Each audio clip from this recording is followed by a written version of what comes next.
My perspective is first, we need to be independent not in terms of sovereignty, it's economic independent, our production, our behavior of, our consumerism. So if we will have that sort of position first, then we can be benefited from this global south too. Otherwise, uh, domestic that sort of availability or domestic preparedness is very much important to get benefited from other sort of global or regional organizations. So non-security, non-traditional securities are also very important aspect of Nepali people as well as their expectations. So through various means, as already we shared, revolutions is happening. I mean, constitutions changes or amendment or political changes is happening to achieve this sort of non-traditional security in Nepal. We can't put all NGOs in one basket.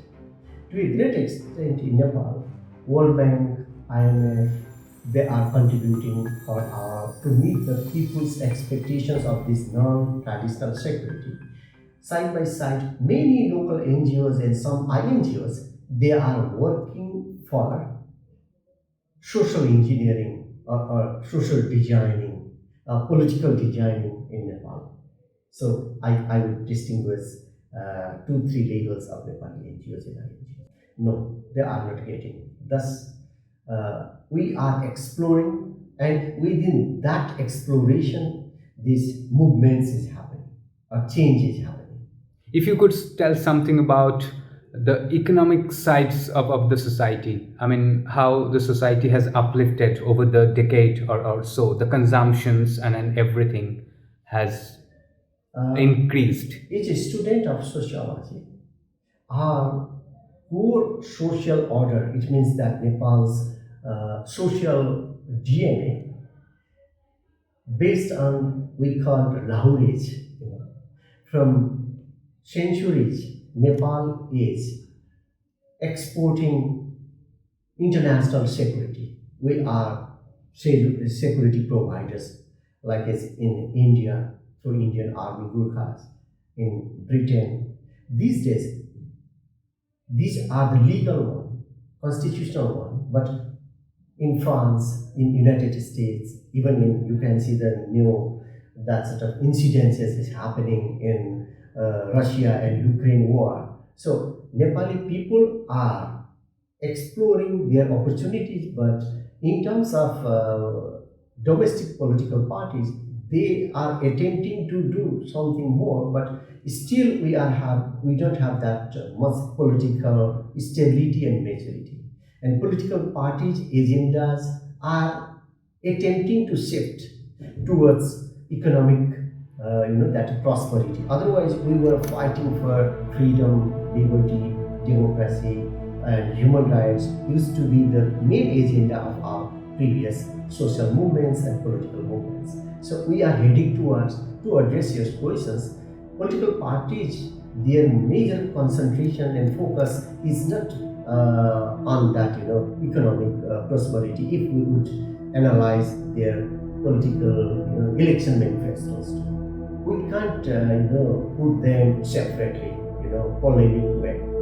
Nepal expects economic prosperity, but without compromising freedom, individual liberty, dignity, or democratic values. So, in one hand, we do have non-traditional security, it means economic prosperity, but in another hand, we would like to enjoy democracy and democratic environment too.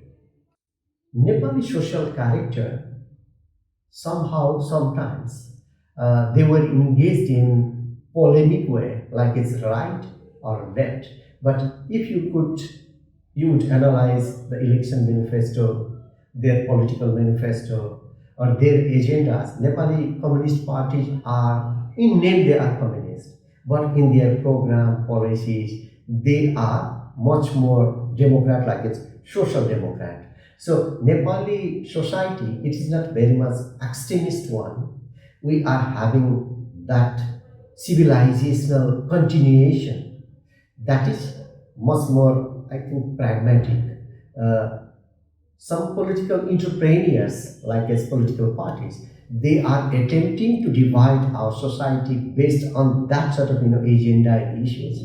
But the core part is, I think, pragmatic one, and we would like to be in middle, not in right or not in left. I think their motives and intention would be that, but I don't think that they are contributing to the bottom level, Nepali citizens for their aspiration, their expectation of material prosperity, economic prosperity.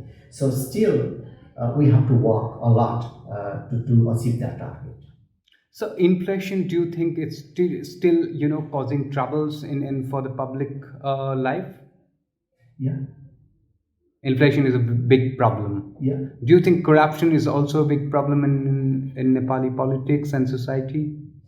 Corruption is the part of Nepali that sort of day-to-day life, not only in politics or bureaucracy. Even to a great extent, it has emerged at a social that sort of characteristics. So we need to work on that, and there are multiple reasons why Nepali society was much more ethical, moral earlier. Now, to achieve that expectations, and Nepal is much more globalized now. As you may already mentioned that we are sending our security forces all over the world to maintain peace. That is not only they are maintaining peace, they are introduced with different culture, different development, different societies. So they would have, as a human being, that is their very much natural phenomena to be embedded within that particular of life system. So there is a gap. So it seems like that there is certain sort of corruption, we would say, but I think gradually the awareness level and social media, print media is very powerful in Nepal. So somehow we don't have long that sort of democratic history and that behavior. So we can achieve, and all these things will get resolved. Thank you, sir. Thank you for joining on Cogs. Thank you very much